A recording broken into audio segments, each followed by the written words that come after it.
We've been matching icons and rewilding the world.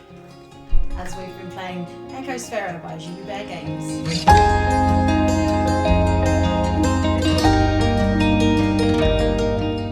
Hi, I'm Libby, this is Julian, we are BoxedMeeples, and today we're talking to you about a game called Ecosfera by Julibert Games.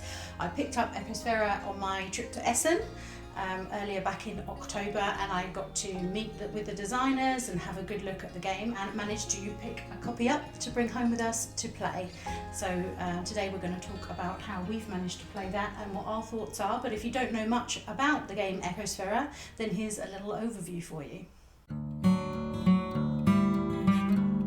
In Ecosfera, players are working cooperatively to rewild the world. The game is a hand management deck builder that can be played solo or with up to 6 people. In this game, players will take it in turns to play cards from their row. They do this to acquire new, stronger cards that will help them on future turns. Initially, you'll want to pick up plant cards, and to do this, you must match the icons on the bottom of each card with matching element cards in your row. Don't worry if you're missing one element, as you can take that from the available element decks. Getting an extra element card might be useful now, but having too many element cards in your personal deck will make things harder later on. The Plant Kingdom cards you pick up are then used to pick up animal cards. As before, you get these by matching the icons on the desired cards with icons you have on the cards in your row. You finally use these animal cards to acquire biome tiles. If, on your turn, you can play 2 animals that share the same biome, you can pick up the matching biome tile. Once you have all 7 tiles, you win the game. Players take turns to play cards, and the only way to succeed is to work together. To do this, you'll have to make good use of the 3 abilities. One will allow you to pass a card to another player. Another refreshes the card market. And the last one allows you to pick up another card from your draw pile, adding it to your card row. But these abilities can only be performed when you have the token or a card with the ability symbol that you need. To make things harder for the players, drawing 3 matching element cards will force you to take a disaster card. You'll also get one if you can't use any of the cards in your row. Then, on a later turn, if you draw 3 disaster cards in your turn, you will get an extinction tile. If you have 7 extinction tiles, everyone loses instantly. It's a challenging game, but victory comes from sharing and working together. So, if you pick up all the biomes, you work out your score and celebrate successfully rewilding the world. So that's the game in a nutshell, and if you like the look of that, then it is available on Kickstarter. Please do bear in mind that the footage that we've used here is from our prototype copy, so you will have noticed that there's some of the cards have their complete art, many of them are sort of just mock-up, so that will change, and obviously there are various rules and components that might change along the way, as many Kickstarters do. But let's talk to you about the 5 reasons that we think you might be excited about the game.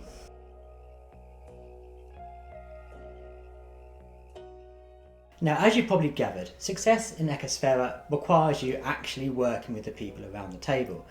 It's an intriguing kind of deck builder because although you have a selection of cards in front of you that typically you would use in a deck building style game, you actually start having to think about not just what you've got in front of you, but what your other players have in front of them as well. And really it's working out collectively what's the best use of all of your cards and how you're going to manage that on your own turn.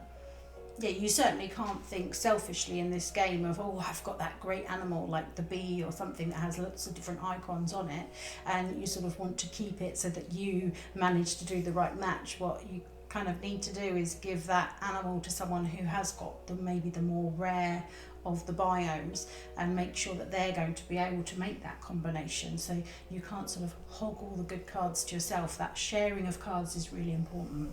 and you're always gauging when is the best time to use the kind of shared abilities. So you've got those 3 tokens. You've got the draw an extra card, you've got pass a card, and you've got the refresh the part of the market. Now, you've got to obviously use those when it suits the other players, as well as when it suits you, because it's no good if you wipe out an animal they desperately want to get, and that's going to advance their hand, if just to suit yourself. Also, what's crucial is avoiding those disaster cards. Yes. So if you can see someone else around the table is going to struggle on the turn, make sure you're handing over those cards to make sure they're going to do well as well, because the minimum you need to do is draw a card from that market if you're going to succeed. Yes, definitely.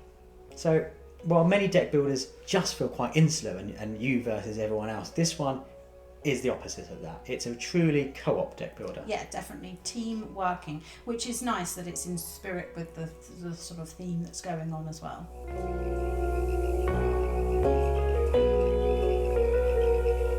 And on that thought, our second point is the sort of environmental theme and the production of the game. We really love that idea of the rewilding, the sort of taking care of nature, making sure that the plants are important, and little animals like the bees and things and the moss are really important, rather than those sort of big, I don't know, if you go to sort of zoos and things, you've got the big ticket price kind of animals, which are, you know, the lions and things like that everyone wants to see, when actually in terms of an environment and it being sustainable for its surroundings and working as an ecosystem, those little ones like the bees are just so important, and that's taken into consideration in this game, which I thought was quite a nice touch. Also, in terms of the production of the game, it is 100% sustainable. Yeah, it's got that FSC certificate, so it's entirely climate neutral in its production. So it feels really nice to be playing a game that kind of marries up the theme and its actual production behind it. Yeah. I certainly learned a lot. I had no idea that the innocent bee was so fundamental in Rewilding the World. So it's kind of educational as well. Yeah, and it's nice, I think, to play with families and sort of drive that idea that we should be taking care of our environment, definitely. That's nice.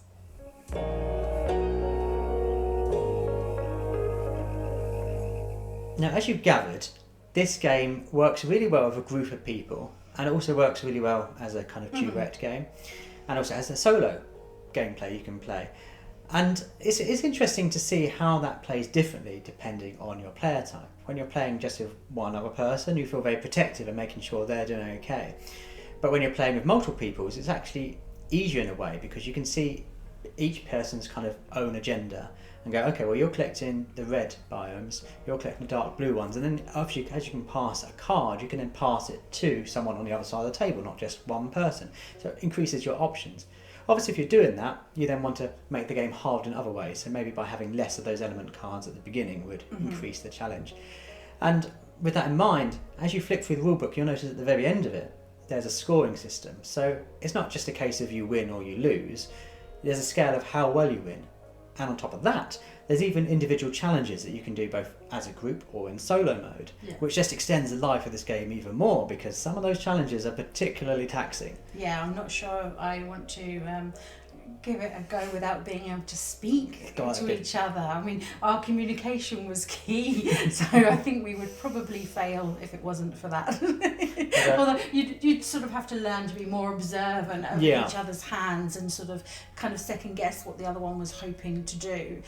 So it will make like an interesting challenge. Need an intimate knowledge of how that game works to be successful if you can't talk, because it's so ingrained in that cooperation. So losing that would add so much challenge to the game. It's a simple thing like that, but it's interesting to see how this game just takes different approaches to kind of establish board game traits and just gives them a new spin, and that's what has made it really interesting for me to play.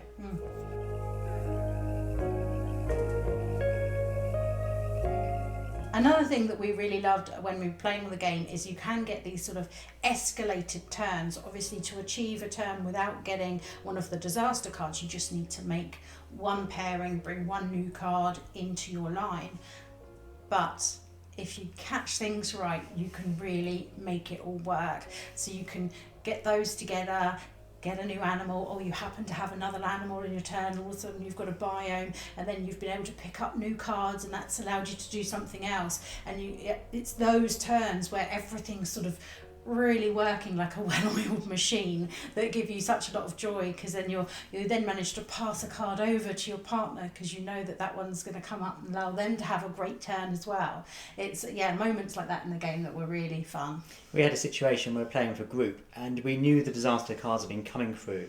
We had a lot of those extinction tiles and it was getting down to the wire. So what we did was as many passing cards as we could to one player, knowing that should we survive until that time, they would be able to just deal card after card and card and hopefully scoop up all the remaining biomes before that last disaster card came out and that final extinction came out and its curtains for us. It's a real nail biter, but it's a clever way of working, finding another way to work together to kind of beat the odds in a sometimes very challenging game.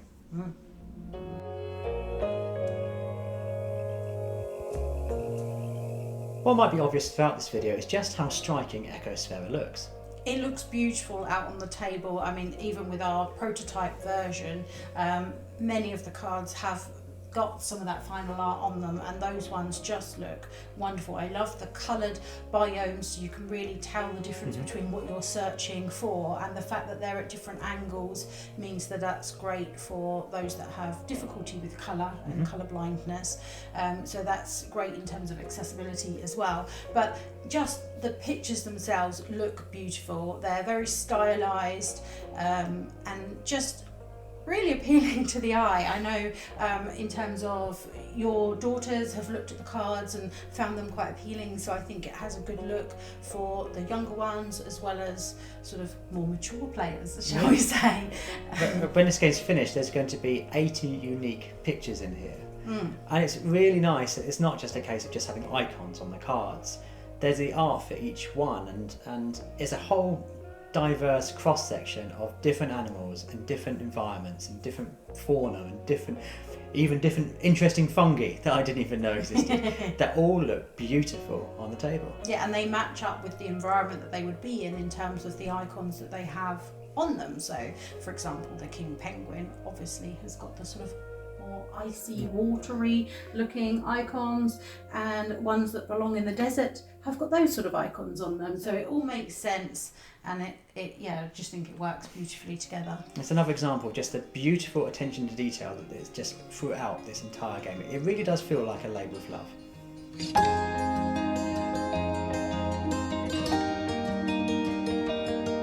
I hope these 5 reasons have given you an idea whether Ecosfera is going to be for you. I certainly think that if you like those cooperative card games and the deck builder elements, it's certainly one that you should check out on Kickstarter. Yeah, it's really nice to have a game that's kind of not aggressive, not confrontational, you can play with your family, because let's face it, we've all played games with children and someone's got a bit upset when they've lost. In this case, it's a case of everyone wins and everyone loses, and that's just a really warm and lovely feeling. So, if you've met us for the first time through this, we're BoxedMeeples. You can find us on YouTube, we're on Instagram and Twitter. Please do subscribe to our channel if you're enjoying what we're doing, like this video, and why not comment below about what you're looking for to most in Ecosfera, what's really caught your eye and thought that makes an excellent game. We'd love to hear from you. And as always, thanks so much for watching. Bye.